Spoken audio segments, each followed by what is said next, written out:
राधे राधे जी। कैसे हैं आप सभी लोग? आप सभी लोग स्वस्थ होंगे, कुशल मंगल होंगे। आप सभी के स्वास्थ्य और कुशल मंगल की कामना मैं ईश्वर से करती हूँ कि आप सभी लोग स्वस्थ रहें और कुशल मंगल रहें।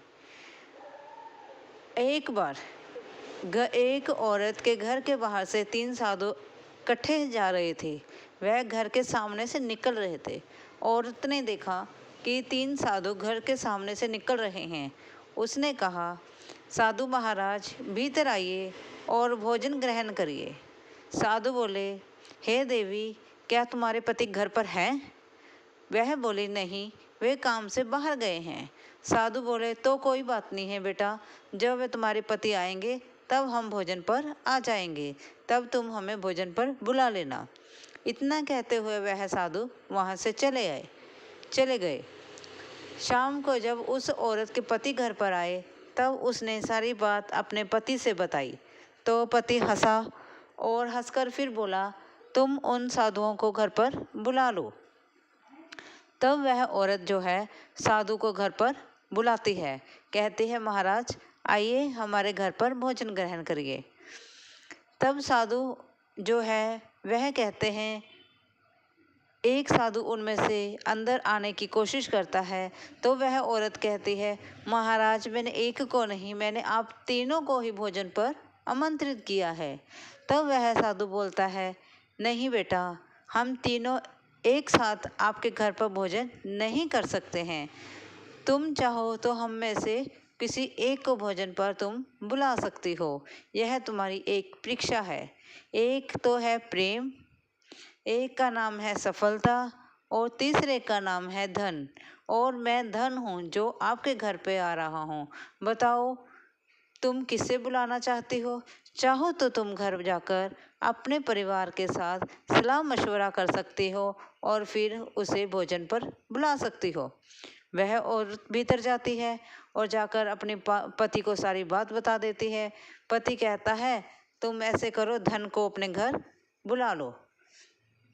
इतना अभी बातें कर ही रहे होते हैं कि साथ वाले कमरे में उनकी बेटी सभी बातें सुन रही होती है। वह कहती है, पिताजी और माताजी, हम धन को घर पर नहीं बुलाएंगे, हम प्रेम को घर पर भोजन के लिए बुलाएंगे।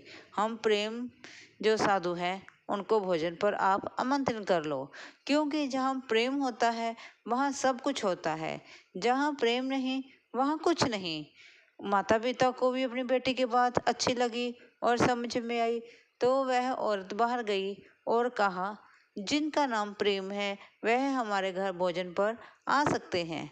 तो जो प्रेम है वह साधु आगे आया और भोजन के लिए भीतर आने लगा।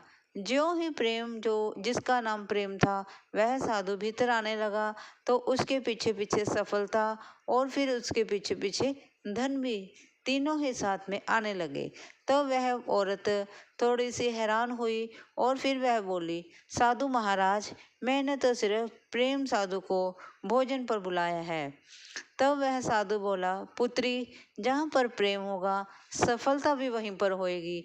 अगर सफलता होएगी तो धन भी आएगा।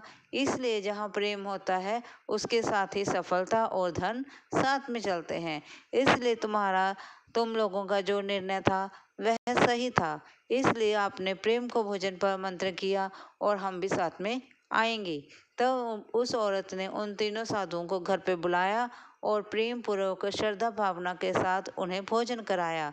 और जब उन साधुओं ने भोजन किया तो खूब सारा उन्हें आशीर्वाद दिया और वहाँ से अच्छे मन से, अच्छे विचारों के साथ वहाँ से खुश होकर चले गए। इस प्रकार से हमें अपने घर में प्रेम बनाकर रखना चाहिए। अगर हम प्रेम पूर्वक रहेंगे तो हमें कोई भी परेशान नहीं कर सकता, कोई बाहर का व्यक्ति हमें परेशान नहीं कर सकता।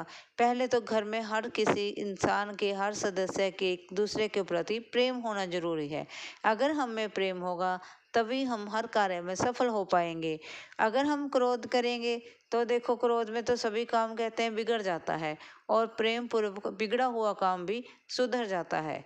इसलिए हम सभी को अपने घर में हर सदस्य को प्रेम पूर्वक रहना चाहिए, और प्रेम पूर्वक की हर मुसीबत का सामना मिलजुल कर करना चाहिए, जिससे हमें सफलता भी मिलेगी और धन भी मिलेगा।